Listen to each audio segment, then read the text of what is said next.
नमस्कार, बहुत बहुत स्वागत है न्यूज 21 में आप सबका। आपके साथ मैं हूं ऋतिका पांडे। श्री गोपाल कृष्ण गौशाला सेवा समिति की कार्यकारिणी ने गौशाला को हाईटेक और आत्मनिर्भर बनाने की मांग सरकार की सक्षम रखी है। अध्यक्ष बिहाराम सुथार, सचिव बिहारी लाल राजपुरोहित, कोषाध्यक्ष गोवर्धन राम चौहान और उपाध्यक्ष सहित पूरी टीम ने गौशाला की समस्याओं पर चर्चा की है। ग्रामीणों ने भी गौशाला के विकास और भामाशाहों द्वारा सहयोग को सराहा है। कार्यकारिणी ने राजस्थान के मुख्यमंत्री भजनलाल शर्मा को गौशाला के अनुदान में 15% बढ़ोतरी के लिए धन्यवाद दिया है।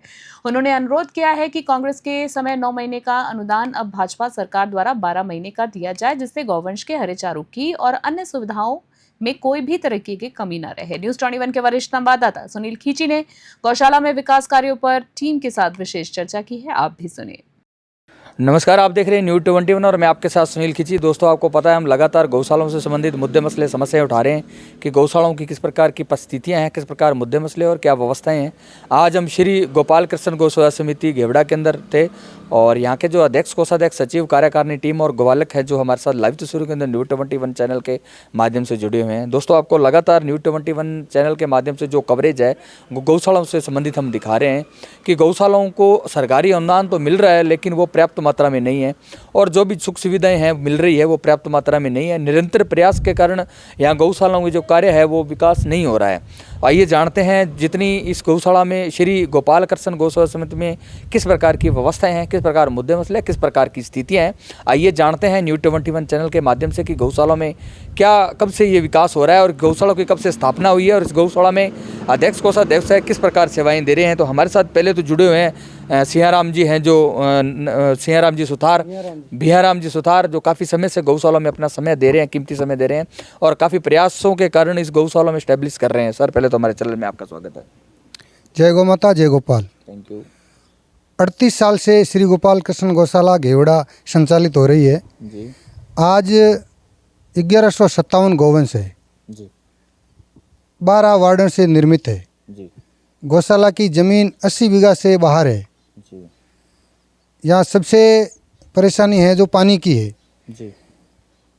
कुछ ही महीने पहले भामाशाहों द्वारा ट्यूबवेल की व्यवस्था की गई लेकिन पानी बहुत गहरा चला गया। 1500 फीट पे पानी पीने का, गर्मी के अंदर पानी की बहुत समस्या रहती है। रही बात अनुदान की, अनुदान पूरे 12 माह का होना चाहिए ताकि सुचारू रूप से गौशाला चल सके और अनुदान भी समय पर आना चाहिए। समय पर नहीं आने पर बहुत ही परेशानी होती है। जी। जी सर, बातचीत करते हैं कि गौशालाओं में 1100 गौवंश बता रहे हो आप, तो सर 22 और 44 रुपये अनुदान दे रहे हैं, तो अभी सरकार बोल रही है कि 25-50 कर रहे हैं, जा रही है सरकार। तो क्या चाहते हो कि 25-50 भी कम है, 50 और 100 रुपये महंगाई दर को देखते हुए? सर, महंगाई तो बहुत है, इससे खर्चा नहीं चलता, लेकिन भामाशाहों के सहयोग से और सरकार से, दोनों से मिलकर भरण पोषण होता है। सबसे मुद्दा पानी का है, जो सरकार पानी की व्यवस्था नहर के पानी के करे, कैसे भी पीने का पानी गौवंश के लिए बहुत ही ज़रूरी है। और एक मुद्दा और है, मृत गौ माता के लिए जगह नहीं है, उसके लिए गौचर से करे, चाहे कहीं से भी गौशाला के नाम ज़मीन आवंटित की जाए। विशेष तौर से मैं दर्शकों को बताना चाहूँगा कि इनका मानना है कि जो ये 1100-1200 के लमसम गौ माता है यहाँ, तो उसको जब उनकी डेथ हो जाती है तो उनके दफनाने के लिए जगह हैं जो वो नहीं है पर्याप्त मात्रा में। तो उसे ये जानते हैं यहाँ के जो कोषाध्यक्ष हैं, जो गोवर्धन जी चौहान, उनसे खास बातचीत करते हैं कि कब से सेवा दे रहे हैं और किस प्रकार की स्थितियाँ हैं, किस प्रकार मुद्दे मसले और विशेष तौर से किन समस्याओं से जूझ रहे हैं। सर, पहले तो चैनल में स्वागत है आपका। जय गौ माता, जय गोपाल। मैं कोषाध्यक्ष गोवर्धन, घेवड़ा गौशाला। मेन मुद्दा ये है कि जो मृत गाय हैं ना, उनके लिए ज़मीन नहीं है, कम से कम 10 बीघा बातचीत करते हैं। इसके लिए आपने यहाँ के जो आपके बिहाराम जी सियोल विधायक साहब है या जो भी पॉलिटिक्स लोग प्रभावित तत्कालीन रूप से हैं, उनसे बातचीत नहीं की, उनसे को अवगत नहीं करवाया कि ये जो समस्या है गौशाला में इस प्रकार हो रही है? बता दिया, सबको बता दिया था। फिर बाद में क्या है, पंचायत वालों, सरपंच है ना, उन्होंने वो ज़मीन थोड़ी बहुत दी है, बाकी वो नाम निशान नहीं अभी गौशाला का, कभी ये पक्का पट्टा है गौशाला का, ऐसे ही दिया है। उधर पूरा ही नहीं होती गायों की, कि 1157 गायें हैं, इसमें वो ज़मीन बहुत कम पड़ती है। और मेन बात यह है कि अनुदान समय पर नहीं आ रहा है इससे बहुत मतलब परेशानी हो रही है और चारा पानी की तो बहुत हो रही है भामा खर्द द्वारा। और यहाँ से जो उधार लेने पड़ते हैं ना, उनसे काम चलता है, वो अनुदान से काम नहीं चलेगा। विशेष तौर से मैं दर्शकों को बताना चाहूँगा कि यहाँ जो गौ माता है वो बिल्कुल, इनको जो सेवा पानी या उनका लालन पोषण किया जाता है, तो वो लालन पोषण किया जाता है लोगों से उधार मांग के। जो अनुदान आता है वो अनुदान समय पर नहीं आता है।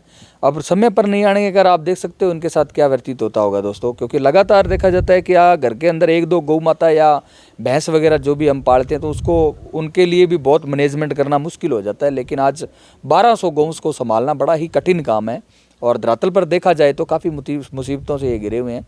और अगर जोराराम जी गोपालन मंत्री हैं, इस वीडियो को न्यूज़ 21 चैनल के माध्यम से देख रहे हैं और सरकार देख रही है, तो इन मोदी सरकार देख रही है, भजनलाल सरकार देख रही है, उनसे आग्रह है हमारा व्यक्तिगत रूप से कि इस गौशाला क्या सारी गौशालाओं को थोड़ा सा निरंतर प्रयास के कारण उसको उत्तम किया जाए, उसके लिए निराकरण किया जाए, अलग से फंड दिया जाए, क्योंकि आत्मनिर्भर हाईटेक और स्पेशलिस्ट गौशालाएं बन सके, ताकि अगर अनुदान समय पर नहीं आता है फिर भी गौशालाएं चलती रहे। तो इसके लिए सुझाव ये होगा कि गौशालाएं चलाने के अंदर आत्मनिर्भर हो। अगर गौशाला में खुद की अर्निंग हो तो जन सहयोग और सरकारी अनुदान है वो चाहे नहीं आएगा फिर भी गौशालाएं चलती रहेगी और गौ माता की सेवा होती रहेगी। जैसे गोबर है तो गोबर गैस के प्लांट दिए जाएं, गोबर केंचुआ खाद का विधि दी जाए, अच्छे नस्ल की प्रजनन क्षमता बढ़े, या अच्छे नस्ल की बच्चियां तैयार की जाए, अच्छे नस्ल के गोंस तैयार किए जाए, ताकि दूध की और घी की कुछ भी अर्निंग हो सके गौ माता के लिए। तो सर आपका क्या सुझाव रहेगा इस मामले में? किसका? आत्मनिर्भर के लिए आत्मनिर्भर होने चाहिए ना गौशाला, तो उनको पट्टा भी देना चाहिए ना, जी, बहुत ज़रूरी है। तो सर बातचीत करते हैं। सरकार इधर तो बोलती है कि प्रधानमंत्री आवास योजना शौचालय योजना है, इनको लेने के लिए आपके पास पट्टा अनिवार्य होना चाहिए, और अब गौ माता के लिए पट्टा स्पेशलिस्ट नहीं कर रहे हैं, और ये भी हाईकोर्ट का मेरे को लग रहा आदेश है। गवर्नमेंट की कोई सुविधा नहीं मिल रही है, जैसे वो प्रधानमंत्री आवास योजना की लैट्रिन बाथरूम की वो सुविधा नहीं है गौशाला में। तो पट्टा हो जाए तो वो सुविधा सारी मिल जाती है ना गौशाला में। तो गौ माता की सेवा कर रहे हैं ग्वाले, उनके लिए सुविधा बन जाती है ना। जी बिल्कुल। ऐसा। तो सर बातचीत करते हैं, चिकित्सा की किस प्रकार की व्यवस्था है, इसके लिए क्या चाह रहे हो? चिकित्सा की है, चल रहा है इधर, चिकित्सा है, बना हुआ है, स्टाफ की कमी है। यहाँ पशु चिकित्सालय है, लेकिन स्टाफ की कमी के कारण गौवंश बीमार हो जाने पर यहाँ पे एक स्टाफ और नियुक्ति की जाए।